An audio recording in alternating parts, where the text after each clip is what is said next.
Welcome back. Let's shift our focus back to COVID and our battle against COVID. Earlier today, there was a hearing in the Delhi High Court on a plea seeking FIR against politicians for hoarding and then distributing COVID relief in the national capital. And this case has actually gone on for some time now. The court's been unhappy with the work that the police did in this case, and today the court also got really angry with the drug controller. Let me tell you what this plea originally said. It sought action against politicians for hoarding COVID medicines. In times of a pandemic, when people are running from one to the other, desperately using all platforms, all modes of communication, all possible options to get the life-saving drugs for their loved ones, there has been hoarding. But the plea specifically talks about politicians, specifically names politicians like Gautam Gambhir, the BJP MP, MLAs from the Aam Aadmi Party, Preeti Tomar and Praveen Kumar. And the plea says that these netas are illegally stocking COVID drugs. So the drug controller was asked to look into this matter to find out what's really gone on. And the drug controller came out and said, no, we didn't really find anything problematic. But the court got really angry about this. And the court said that the intention of these people might be good, but this is not to be done. Even with the best of intentions, there are malpractices. So the hearing of this case was underway today when the court got upset with the drug controller and said, we reject their report. There is no legal basis to it. The drug was in short supply, while Gautam Gambhir stockpiled medicines. The Delhi High Court went on to say to the drug controller, we will suspend you and someone else do your job. File a better status report by Thursday. You are wrong to say that the drugs were not in short supply. Now, I don't want to sit here and talk about Gautam Gambhir or just Preeti. I don't want to sit and talk about one political party's netas or the other. This is not a political debate. But this incident and this hearing really begs us to ask a larger question. In their bid to do good for the people, in their bid to become or appear to be the savior of the people who have elected them and that they serve, have the powerful and the influential in our country further derailed the healthcare system during this pandemic. We had examples, viewers, of politicians distributing remdesivir drugs, throwing away drugs as people gathered in large numbers. We had examples from BJP, NCP, Shiv Sena, Congress Party. Politicians bringing in vials of medicine. Politicians allocating larger number of vaccines to their constituencies. Bringing in oxygen concentrators. On social media, some of these political members became heroes for the work that they were doing in helping you organize an oxygen concentrator or a drug or something else which was in short supply, in high demand. In times of a pandemic, when there are special laws in place, the question is, they obviously got it from somewhere. They obviously got it in bulk from somewhere and then kept it and then distributed in a way that they deemed fit. Did these actions also add to the pressure of shortage? Did these actions disrupt the organized supply and add to your further pain? If I didn't have 10 big influential entities hoarding on these drugs and then distributing to look like heroes, would I have had it easier to go to the drug shop, to the pharmacist shop and buy the same drug? That's the question I am asking tonight. Charu Pragya, spokesperson of the BJP, Wing Commander Anuma Acharya of the Congress Party, Mahesh Zagade, former Principal Secretary for Maharashtra, and Dr. Manisha Priyam, political analyst, also joining me this evening. Mr. Mahesh Zagade, if I can start off with you. There is no denying that we saw shortage of a lot of pharma drugs during this time. There was a high demand. We were struggling to cope up with the supply, struggling to find out where people will need it more, how to get the supply there.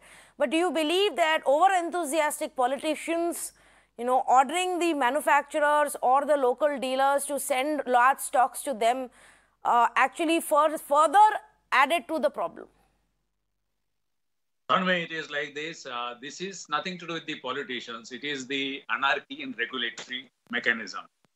We have very robust laws. We have very robust rules and regulations to regulate drugs. Now, if the drugs are in short supply, then there is drug price control order under the Essential Commodities Act, and the para 3 of it says that if it is in short supply, government can give directions to increase the production of such drugs. It is enormous powers. The legislature has really done wonderfully well that they have drafted the law in a very beautifully manner. Then further, they can also regulate the prices. So everything is there. Now, what happens if there is shortage? I have not seen Drug Control General of India giving any direction under Section 33P of the Act to the states or to the manufacturers to increase the supply. Neither the drug controllers of the state, they are doing anything. So I think this is the miserable anarchist failure of the drug regulatory mechanism in this country, and not during the COVID, but during last 70 years.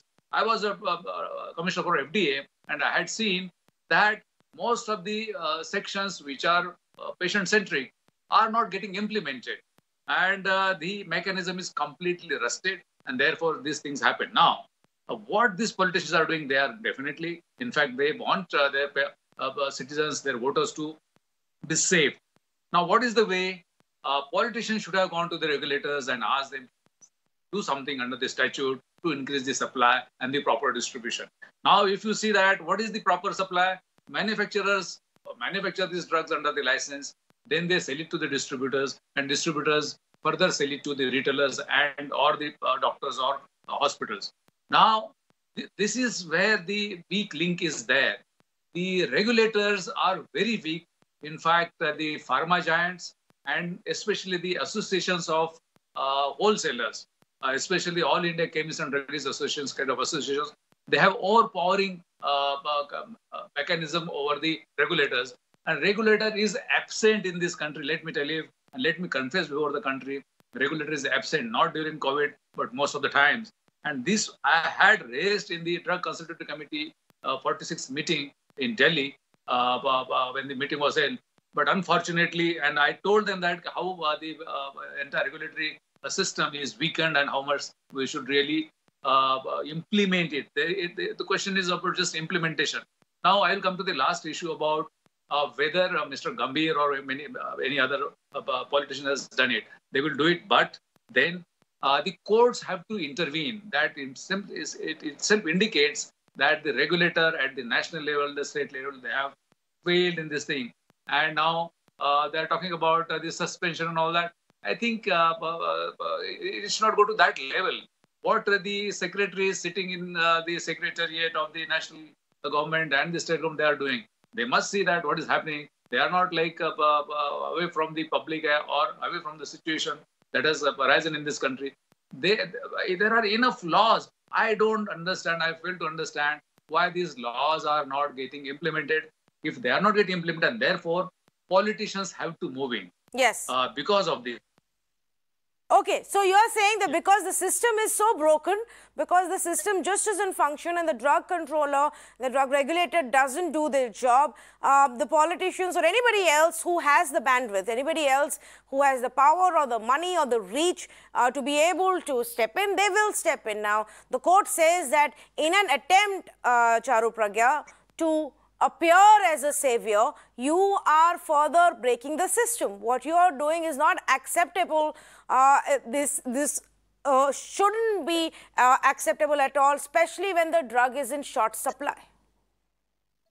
Tanvi, as the High Court has also observed today, the intent of everyone who wanted to help out at the time of COVID is right. The intent cannot be questioned, but the methods definitely need to be questioned.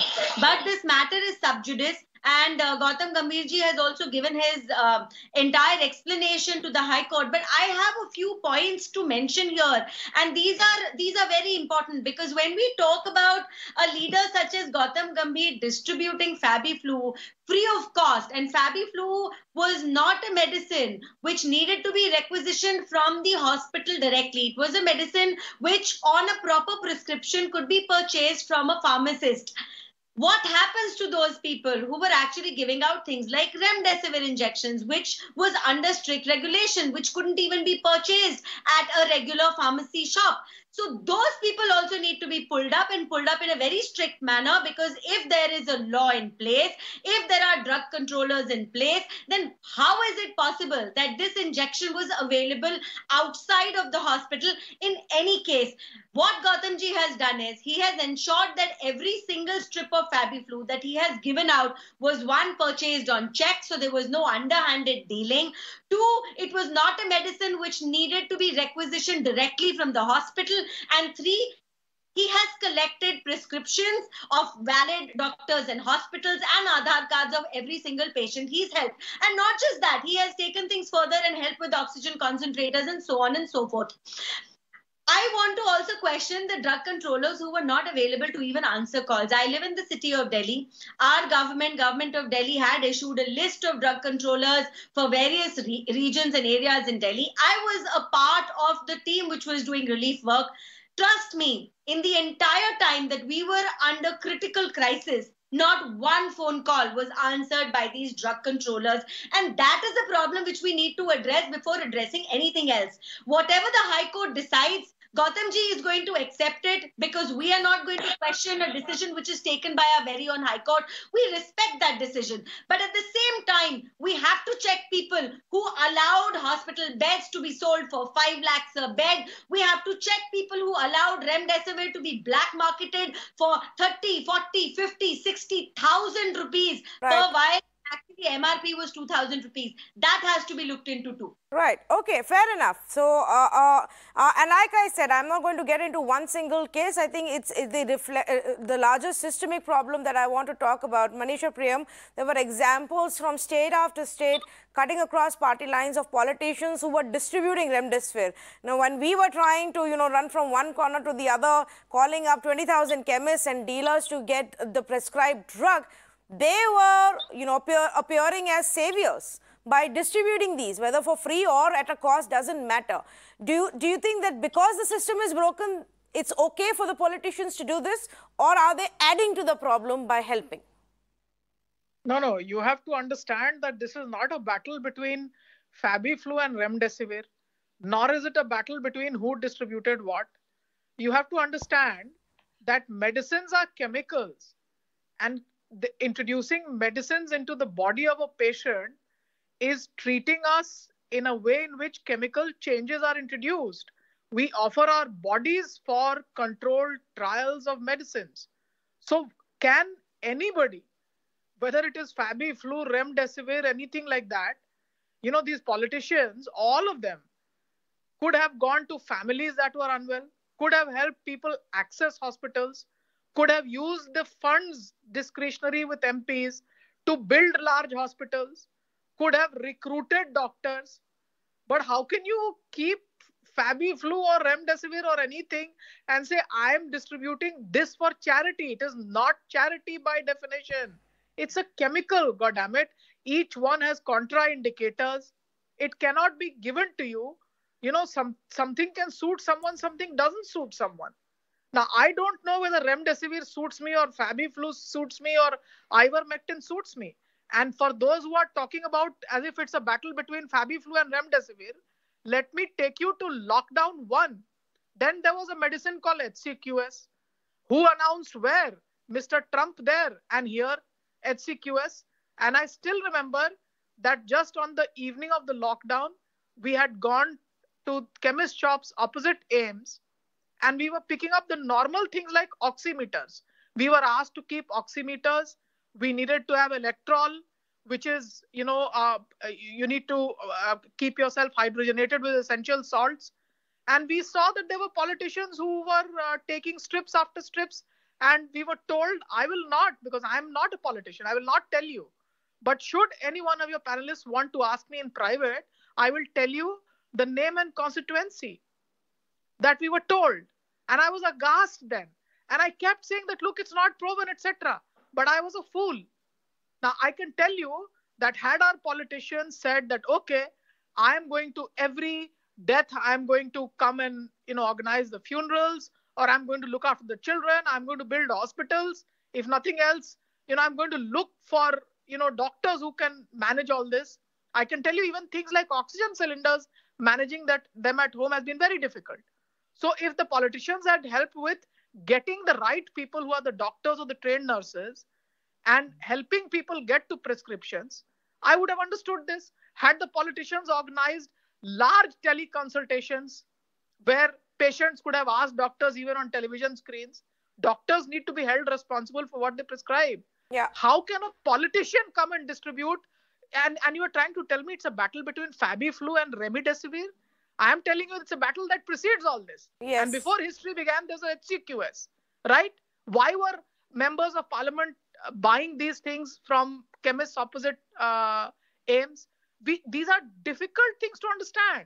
You and I do not know the chemical compositions. Logic tells us that without a doctor telling us, we cannot be buying these things, let alone be consuming it.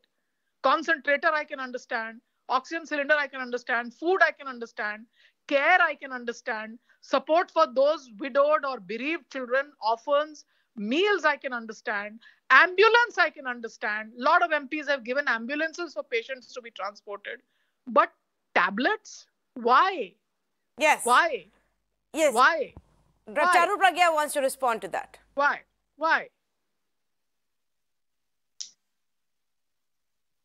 Tanvi, I just want to make one very thing clear to madam. I don't know who she's talking about, and I'm going to make this apolitical. I will speak for leaders from all political parties, whether it be mine, whether it be Congress, or it be Aam Aadmi Party, because these were the three main parties who were working in Delhi.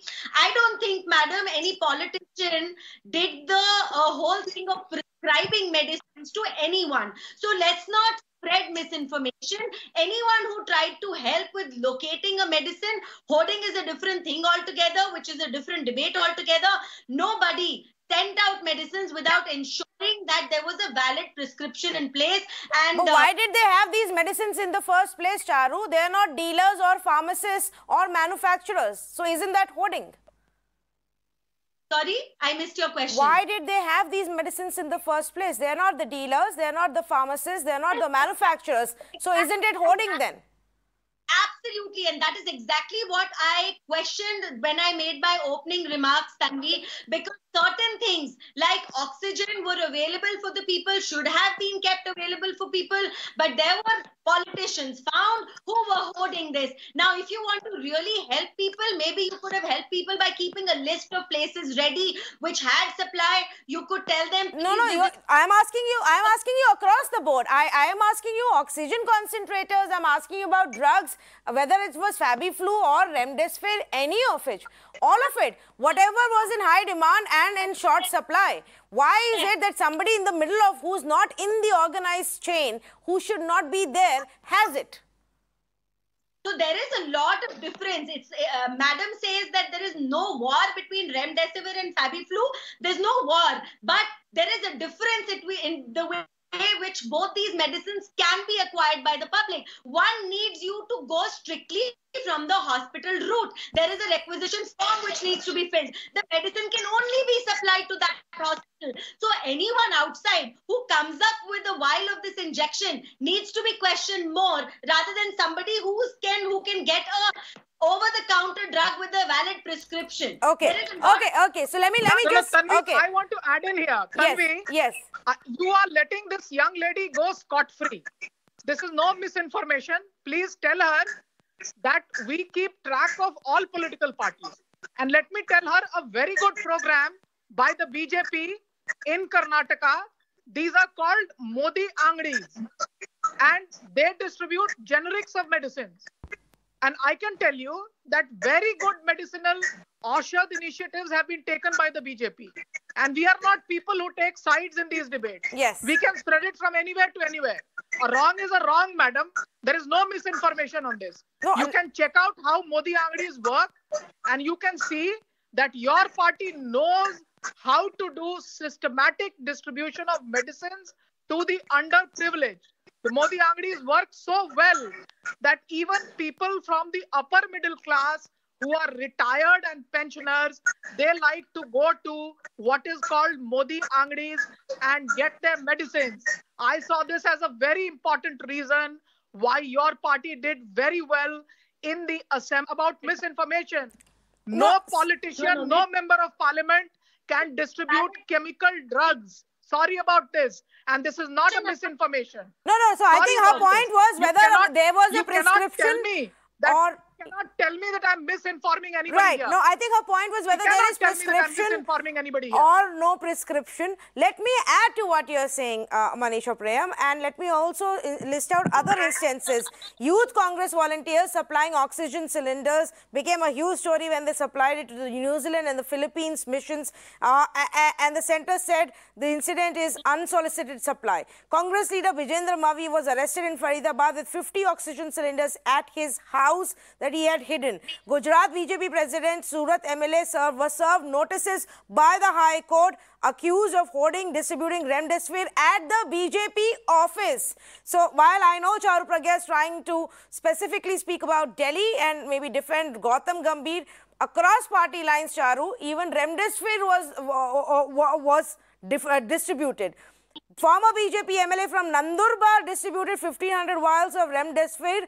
Exporters have the stock. They are willing to supply. We've managed to get it from there. I don't know why the hospitals and pharmacists were not able to get it then. Former Sena MLA from Nandurbar also did the same thing. Got 6,000 vials of remdesivir. The Pawar family distributed over 300 vials of remdesivir in their constituency. BJP MP Sujay Vikhe Patil posted a video sitting in a plane with remdesivir all around him. That is the extent to which this is now gone. So the question is, Wing Commander Hanuma Acharya, the people in your constituency may be extremely happy that you got them the drug, the oxygen cylinder, or even the vaccine out of turn, in whichever way you did them this favor. But is there a realization that you're probably harming the organized setup which is there, the process that should be followed for everybody? There is a plan in place and everybody must follow that plan. Tanvi, you made it amply clear that this is not a political debate, and in the premises, let me tell you that I wear 3 hats. One is of a citizen, the other is of an ex-armed forces officer, and the third is of a Congress spokesperson. The first two overpower.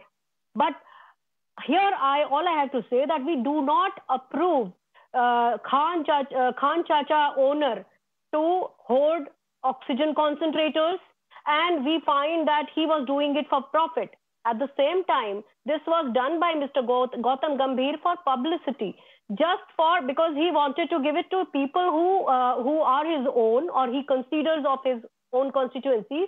He has done it because these drugs, which are covered under Schedule C and C1 of Drug and Cosmetic Act 1945, there are 2 kinds of licenses needed for retail selling. Form 21 for retail selling is required, and Form 21B for wholesale and distribution purpose. So whether he had the ownership of these 2, no. As an MP, he had ample stakes, ample control over all the resources, but he chose to do it from his own foundation. I think when a drug is in short supply and the time is of essence, doing such a thing is it's of criminal nature. And I think the High Court must have taken a note of that. One more thing which is very apparent in this, that the entire machinery was either supporting him, involved with him, or they were so casual or ignorant of the rules or policies and their own duties and responsibilities. That is why this happened. And the most alarming thing is that Mr. Gambhir has made an assertion that I'll do it again. So where are we going? Well, because he doesn't believe he was hoarding or breaking any rules, and I think there is a larger concept of whether you are adding pain to the system or not. Let me also just very quickly highlight, not that I am defending anybody here at all, whether it's Gautam Gambhir or Navneet Kalra or any other AAP leader or Congress leader. But Navneet Kalra's plea in court is also the same. They are also saying that even the government made profit from the GST on the sales of many of these products, that there is a false substandard claim by the Delhi police, who has no jurisdiction on this case. The products were sold at a much lower price than what they are available on the online portals. The oxygen cylinders were sold to help the families, and the biggest of the people have bought the same cylinders. So I think, there is a grey area that the courts maybe need to look at and see who was on the right side of the law or not. But law aside, Mr. Zagade, and I come back to you, it's the system that we need to talk about. Perhaps all of this will go away if we have a system that delivers. I mean, people in any constituency would not have to go to 10 pharmacists and then 10 dealers and then to their neta for one single drug, if in an organized way we were able to get it to people. So how do we fix that? Who is in charge of fixing the regulatory body? Tanvi, it's a good point, because we are discussing just because COVID, but let me tell you again, this happens day in and day out, but nobody notices it. And it's very serious. These medicines are very fine chemicals. They alter your body, mind, and in fact, they alter your next generation also. So you have to be very, very careful about the uses of this thing. And to do that, to secure that, laws are very, very robust. We need to honor those laws. Without prescriptions and without following the trail of licenses, it need not be and should not be done. If somebody does it, very severe punishments are provided in the law. And I do not know whether the media also follows it or not. How many such punishments have been avoided in this country for the last 30, 40 years? To my knowledge, none. Because the regulator is absent. Let me again tell this country, the regulator is mostly absent, and that's why this kind of things happen. Now, take the example of this Remdesivir FabiFlu. The manufacturer has a license. He has to supply to the distributor who holds a license. And distributor has to sell it either to the retailer or to doctor or hospital. There is no third entity or fourth entity in this thing. And the regulator has to see how many strips have come, how many have been sold. And they can, under the statute, they can actually seek the information. If the information is not shared, then there is again penalty or punishment. So it is very, very well established all across the world, and Indian laws are compliant with international laws. But unfortunately, the society is not looking at it. Even the media is not looking at the failed regulatory system in this country. Fortunately, we are one of the largest manufacturers of the drugs. We export about 1,40,000 crores of our drug. We consume 1,40,000 crores of drug. And it's a very huge industry. But right from the Drug Control General of India to the state regulators, yes. It's all like completely gone. To my suggestion is that let this be on the agenda of the country, that the drug is a very serious issue, and this pandemic is not going to be the last pandemic. But before that, if the adverse drug reactions do not happen only during the pandemics, correct, they keep on happening every day and every hour. In USA, if you see their CDC's website, more than 1 lakh people die every day, every year because of adverse drug reactions and adverse events. But serious point is about the resistance that is coming in. No, you're absolutely right, Mr. Zagade. You're absolutely right, and I hope that we're able to do that larger conversation soon. I know all the attention right now is on the pandemic, and that's where it's come from, which is why we wanted to highlight it as well. But there is a larger systemic problem that needs to be looked at. I'm going to thank all of our panelists for joining us. Let me just read this out. This is where the systemic problem is. And again, I'm going to highlight, I don't care whether it was Gautam Gambhir who was doing it or it was some other politician who would have done the same thing, and many did. And many other powerful people or influential people did. The Delhi High Court Justice Vipin Sanghi asked this question: how is it relevant for a dealer to sell it to a foundation? In this case, it was given to the Gautam Gambhir Foundation. Medicines were sold to the foundation. This is what you've concluded, but how did they get it? Have you taken the trouble of going to the rules? Or are you just giving us this report? The tendency of people taking advantage and trying to appear as a saver needs to be denounced. If this happens again, we know how to deal with it. One aspect of the problem is this tendency of people to appear as a savior, and that must be denounced. Like Manisha Priyam said, there are so many other things that our politicians, our elected representatives, our lawmakers, parliamentarians should be doing even in times of a pandemic to help the people out. While the drug controllers and the state FDAs need to be strengthened so that this system is fixed. There is a proper supply chain. That's how the drugs should come into the system. That's how the oxygen should come into the system. There is a reason why cylinders were being given in every nook and corner of the national capital at the peak of oxygen crisis, but the hospitals didn't have it. Imagine the pain that everybody went through trying to get one single oxygen cylinder or to even get it refilled. If all of us had followed a system, and if the government bodies and institutions had done their organized job, we would have been spared from so much of running around and pain. That's the larger point. Think about it. Thank you for joining us.